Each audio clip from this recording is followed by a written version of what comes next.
வேப்பிலையில் வாழ்பவளே வீரபத்ரகாளி, வேண்டி வரும் மக்கள் வினை தீர்ப்பவளே காளி, சாய்ந்த நிலை கோலம் கொண்ட சங்கரனார் தேவி, சங்கடங்கள் தீர்த்தருள்வாய் ஐங்கரனின் தாயே, சங்கடங்கள் தீர்த்தருள்வாய் ஐங்கரனின் தாயே.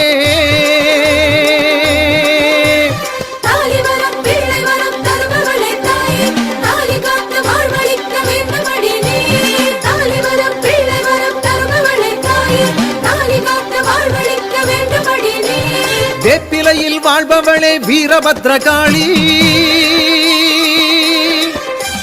வேண்டி வரும் மக்கள் வினை தீர்ப்பவளே காளி.